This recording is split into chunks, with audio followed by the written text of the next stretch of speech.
আসসালামু আলাইকুম বন্ধুরা, আপনার জন্য নতুন ভিডিও নিয়ে আসলাম। এই যে দেখেন আমাদের সিলেটের দেশি খানা, একদম ছোট ছোট আলু। এই আলু কাটতে আজকে 1 ঘন্টা লাগছে আমার, শুধু এই আলু কাটতে। এগুলা একদম ছোট ছোট, এটা দেশি আলুর যে ছোট বীজ আর কি।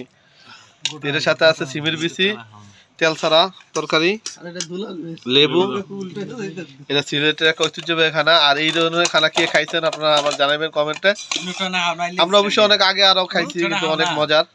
এখানে কোনো তেল নাই, শুধু রসুন, হলুদ, মরিচের গুঁড়া আর শুটকি, ব্যাস 2 ধরনের শুটকি। এখানে আছে চাপা শুটকি আর ছোট ছোট ট্যাংরা শুটকি। এই যে দেখেন ট্যাংরা শুটকি, একদম ছোট ছোট আলু। তো সবাই এটা জানাবেন, সিলেটের প্রিয় খানা। সবাই ভালো থাকবেন, 5 ওয়াক্ত নামাজ পড়বেন, আমার চ্যানেলটাকে সাবস্ক্রাইব করবেন, লাইক কমেন্ট করবেন, পেজটাকে ফলো করবেন। দেখেন আপনারা কেমন লাগতেছে। এটা আবার কোটার বাইরে, কোটার ভিতরে নাই। এটা চাইনিজ সিস্টেমের খানা, চাইনিজ। এটা কোটার লাগে দেশে যা